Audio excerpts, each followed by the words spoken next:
So the Amparo Museum was inaugurated in 1991 by the Amparo Foundation, created by Manuel Iglesias Espinosa y Ángeles Espinosa Iglesias, in the memory of Amparo Espinosa.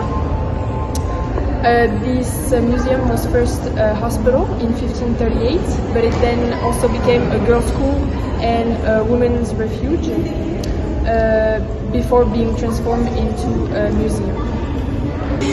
Today, the Amparo Museum is considered one of the most important museums in Mexico, known for its vast collections, innovative exhibitions, an active role as a cultural and educational hub in Puebla and across the country. So this room is called Body, Faces and People, and it shows how ancient Mesoamerican people represented the human body, human beings. So in those times, the individuals did not exist as we know it today. People belonged to groups like the family, the social class, or even communities. Like they were not individuals, but they were seen also as persons with their own characters and their own experience. So, for example, the Olmec colossal heads made of big basalt represent bodies, but more realistically. But through times, artists they preferred less personal forms and more simple. So in this room we can really see how the art went from being really realistic to being more abstract. These sculptures also give us a lot of information about body paint, about jewelries, and about clothes. Among the most important pieces of this room we have the Teotihuacan face mask, the Maya ceramic figurines, and also the urns of the Zapotec from Monte Alban. So this room really shows us how ancient people really perceived the body and the identity at the time.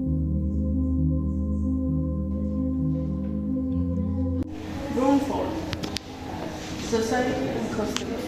This room shows one of the most developed forms of agriculture in ancient times, the Mesoamerican agriculture.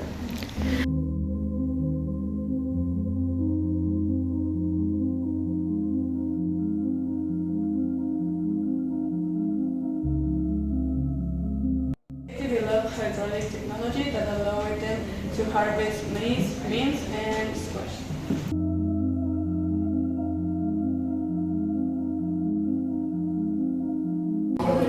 Thanks to this, it's possible to sustain highly populated cities like this.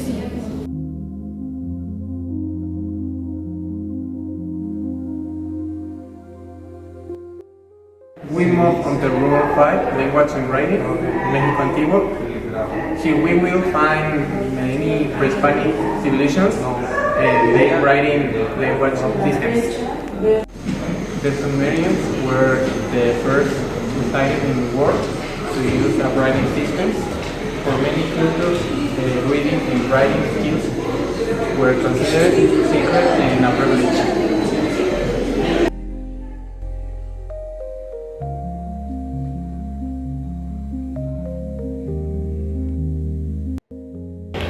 Now we are in room 2, the Arte Virreinal and the Sirio in the 19th century, social and family gathering spaces were very important to the people to create ways to decorate.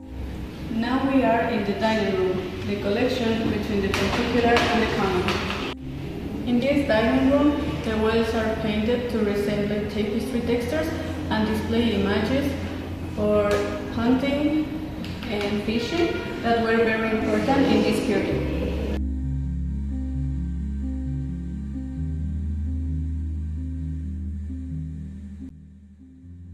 There are also a couple of French furniture pieces showing scenes from King Louis XIV's conquest.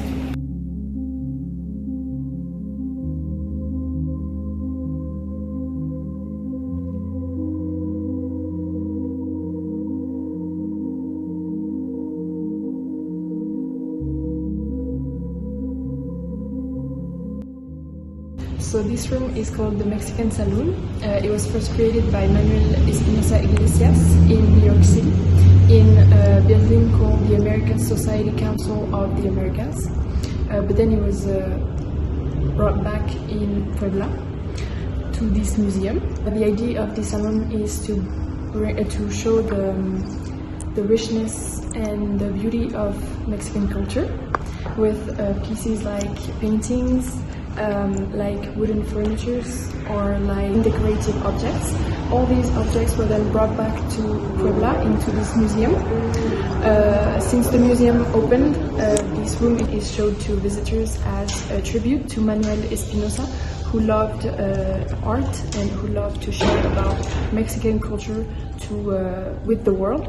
So among the most important pieces we have the colossal religious painting, we have wooden furnitures or even silver objects that were made by Mexican craftsmen.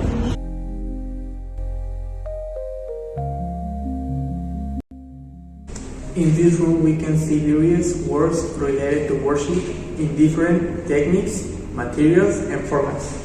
Just as there were many motifs of religious expressions, there were also many ways in which artisans brought them to life. So this room is called Atlas of Contemporary Architecture in Mexico, and it explores how Mexican architecture has developed during the last few decades. The exhibition asks important questions like what defines this new architecture and how does it respond to the need of modern life. So to respond to these questions, to answer these questions, the exhibition shows various architecture, and it compares dozens of architecture through the last 15 years. So visitors can see projects from various regions with various architects from different generations. But this display also not only includes finished projects, but also works of people who study the history of architecture and imagine its future. So this exhibition shows how Mexican architecture connects design, culture and innovation while also reflecting the country's diversity and identity.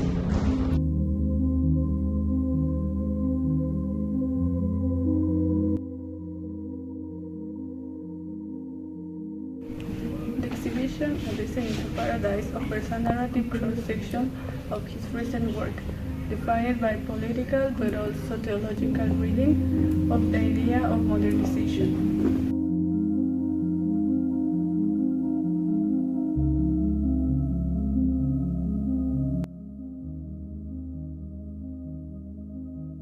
His art expressed the rare possibility of a jovial critique, stripped of illusion but also of catastrophism.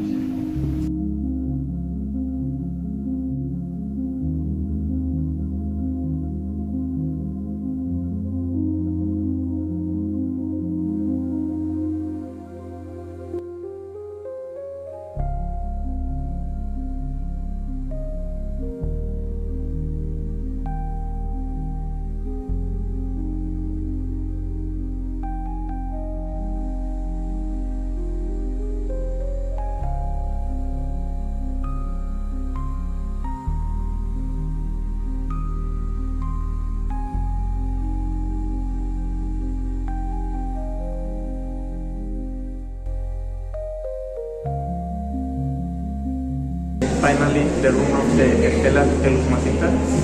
The Los Macintas River, which flows from Guatemala to the Gulf of Mexico, it's considered the last river in the country due to its flow and the great diversity of flora and fauna.